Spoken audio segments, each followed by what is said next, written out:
IAS explainer में सीधे उस कहानी में चलते हैं जहां बचपन की एक खौफनाक साजिश ने महाभारत की सबसे बड़ी दुश्मनी की नींव रख दी थी।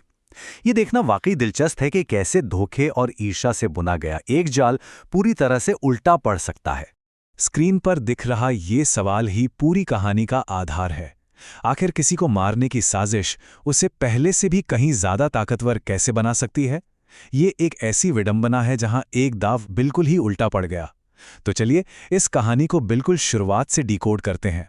शत्रुता की शुरुआत, बचपन की प्रतिद्वंद्विता। हमारे स्रोत स्पष्ट रूप से बताते हैं कि भीम बचपन से ही अविश्वसनीय रूप से ताकतवर थे।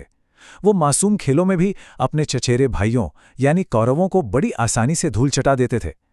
एक तरफ थी भीम की ये स्वाभाविक शक्ति जिसमें कोई खोट नहीं था, और दूसरी तरफ था दुर्योधन के मन में पनपता हुआ गहरा डर। दुर्योधन को यह खौफ सताने लगा था कि पांडव जैसे जैसे बड़े होंगे, भीम की ये ताकत हस्तिनापुर की गद्दी पर उनका अधिकार पक्का कर देगी। सत्ता छीन जाने का ये डर उसके दिमाग में बिल्कुल घर कर चुका था। दुर्योधन की जानलेवा साजिश, एक सोची समझी चाल। अब इस टाइमलाइन पर नजर डालते हैं। गद्दी छिन जाने के इसी खौफ और अपने मामा शकुनी की सलाह पर दुर्योधन ने एक बहुत ही खौफनाक चाल चली। दिन की शुरुआत तो गंगा तट पर जल क्रीड़ा जैसे मजेदार खेलों से हुई, लेकिन फिर माहौल बदल गया। दुर्योधन ने बड़े ही झूठे प्यार से भीम को ऐसी मिठाइयां खिलाईं जो असल में घातक विष से भरी थीं।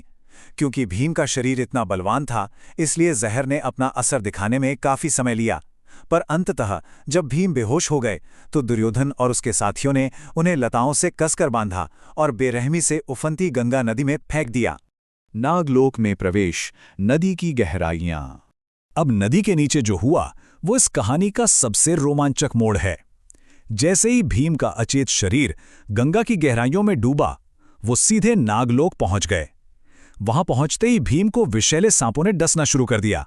लेकिन यहीं पर एक चमत्कार हुआ। इसी बीच नागों के राजा वासुकी की नजर उन पर पड़ी और उन्होंने पहचान लिया कि भीम तो असल में उन्हीं के नागवंश के वंशज हैं, और ये पहचान ही उनके बचने की सबसे बड़ी चाबी साबित हुई। यहां स्थिति की एक बहुत ही गजब की विडंबना सामने आती है। दुर्योधन ने तो यही सोचा था कि जहर और नदी का पानी भीम का कान तमाम कर देंगे, लेकिन ये एक अद्भुत पौराणिक और वैज्ञानिक विरोधाभास है कि जिन विषैले सांपों से मौत की उम्मीद थी, असल में उन्हीं के जहर ने एक एंटीडोट या दवा का काम किया।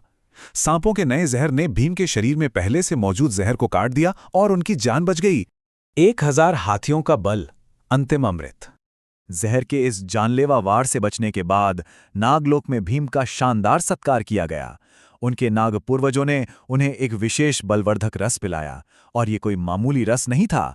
भीम सिर्फ मौत के मुंह से वापस ही नहीं आए, बल्कि उन्होंने उस अमृत को पीकर 1000 हाथियों के बराबर की पौराणिक शक्ति हासिल कर ली। सोचिए, जो साजिश उन्हें हमेशा के लिए मिटाने के लिए रची गई थी, उसी ने उन्हें 1000 गुना अधिक शक्तिशाली बना दिया। वापसी और परिणाम, युद्ध की नींव। इस असीम शक्ति से लैस होकर जब भीम पानी से बाहर निकले और कुछ दिनों बाद हस्तिनापुर लौटे, तो उनके दुश्मन पूरी तरह से सन्न रह गए थे। दुर्योधन की इतनी सोची समझी योजना मिट्टी में मिल चुकी थी।